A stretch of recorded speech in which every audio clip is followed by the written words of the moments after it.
웰페어 수령 한인 노인들 가운데 사회보장국에 사전 신고를 하지 않고 해외에서 장기 체류하고 귀국했다가 연방생계보조금 수령금 반환 조치 처벌을 받거나 심지어 수혜 자격을 박탈되는 사례가 속출하고 있습니다. 수년 전부터 심각한 재정난을 겪고 있는 사회보장국이 1, 2년 전부터 SSI 수혜자 감사를 대폭 강화하면서 해외여행을 다녀온 노인들을 집중 타깃으로 삼고 있기 때문입니다. 특히 체류 기간이 2, 3개월이 넘게 되면 아예 웰페어 수혜 자격을 잃게 돼 SSI를 받으려면 처음부터 재신청 절차를 밟아야만 합니다. SSI 수령이 중단되지 않으려면 해외여행 시 경비가 추가 소득에서 나온 것이 아니라는 것을 입증할 수 있어야 하며 여행 전 항공권을 첨부해 사회보장국에 신고해야 합니다. 뉴욕시 교육청이 예고대로 주정부 교육 예산이 지원되지 않을 때 해고 조치될 교사에 대한 상세 기준을 발표했습니다. 이번 해고 조치는 시내 공립학교 교사 7만 5천 명 가운데 6%에 달하는 4,675명이 대상이며 과목 분야별로 연차 기준이 1년에서 14년까지 다양하지만 교원 인력 부족이 심각한 특수교사나 ESL 교사 등은 제외됐습니다. 제2외국어도 불어 과목만 경력 3년 미만인 교사가 해고될 뿐 한국어를 비롯한 기타 과목은 이번 해고 조치에 해당되지 않습니다. 또 수년간 신임 교사를 채용하지 않은 320개 학교는 이번 해고 조치에 영향을 받지 않으며 한인이 다수 재학하는 퀸즈 베이사이드 PS130 초등학교와 스테든 아일랜드 PS57 초등학교 등이 이에 해당됩니다. 해고 조치가 강행되면 시내 공립학교 전체적으로 대규모 교원 인력 이동이 불가피할 것으로 전망되고 있습니다.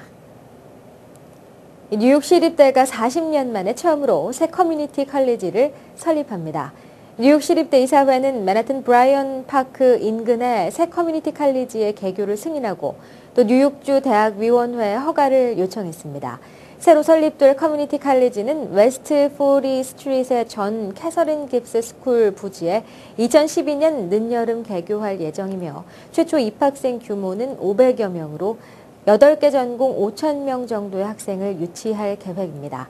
이 학교는 에너지 서비스 관리와 정보기술 그리고 환경공학 등 인력난으로 즉시 취업이 용이한 분야에 집중 계획할 예정입니다. 시립대 측은 이 목표를 달성하기 위해 신입생들에게 입학 전 여름 프로그램 수강 의무화와 학업 성취도를 높이기 위한 학습 공동체 형성 등 다양한 방안을 모색하고 있습니다. 뉴욕시 일대에 7차례 은행을 턴 연쇄 강도 용의자가 이제는 뉴저지로 범행 무대를 옮겼습니다. 연방수사국에 따르면 수배가 내려진 가운데 또다시 범행을 저질러 수사당국을 당혹하게 만든 마라트 마카일리치가 지난 25일 뉴저지 우드브리지에 있는 한 은행에서 강도 행각을 벌였다고 밝혔습니다. 지난해 12월 뉴욕 아스토리아의 한 은행을 대상으로 범행을 시작한 마카일리치는 퀸즈와 브루클린 등지의 은행에서 총 5만 달러 이상 챙긴 혐의를 받고 있습니다. 연말부터 범행이 시작된 덕분에 헐러데이 강도라는 별명을 얻은 용의자는 183cm 이상의 신장으로 범행 때마다 모자를 쓰고 총기를 소지한 채 직원을 위협하는 특징을 보였습니다. 우크라이나 이민자로 알려진 용의자의 나이는 35세로 추정되고 있습니다. 뉴욕 주의회가 일부 주유소들의 바가지 요금을 감시하는 법 제정을 추진하고 나섰습니다. 에릭 아담스 주 상원의원과 데이빗 웨프린 주 하원의원은 모두 주유기 옆에 뉴욕주 소비자보호국 연락처가 담긴 안내문을 부착하도록 의무화하는 법안을 최근 상정했습니다. 아담스 의원은 휘발유 속에 물 성분이 너무 많아 품질이 떨어지거나 가격이 너무 급등해 바가지 요금이 의심되면 소비자보호국으로 전화해 줄 것을 당부했습니다. 웨프린 의원도 일부 주유소 주인들은 소비자들이 실제 휘발유 가격에 얼마나 형성되는지 모르는 점을 악용해 바가지를 씌우고 있다고 질타했습니다.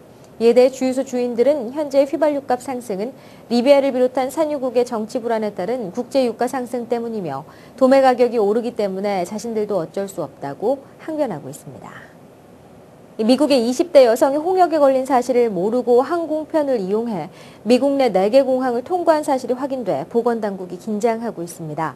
28일 시카고 WGN 뉴스에 따르면 27세 이 여성은 영국에서 홍역 바이러스에 감염된 후 런던 공항을 출발해 지난 20일 오후 버지니아주 워싱턴 댈러스 국제공항을 통해 입국했습니다. 이어 22일 메릴랜드주 볼티모어 BWI 더군 마샬 공항에서 콜로라도주 덴버를 거쳐 뉴멕시코 알버커키 국제공항에 최종 도착했습니다. 미 국립질병통제센터는 홍역 바이러스가 공기를 통해 전파되고 전염성이 매우 높아서 감염 여성과 같은 기내에 탑승했던 승객들은 바이러스에 노출됐을 가능성이 큰 것으로 보고 이 여성의 이동 경로를 지난 승객 및 해당 노선 항공사 직원들에게 연락을 취하고 있습니다.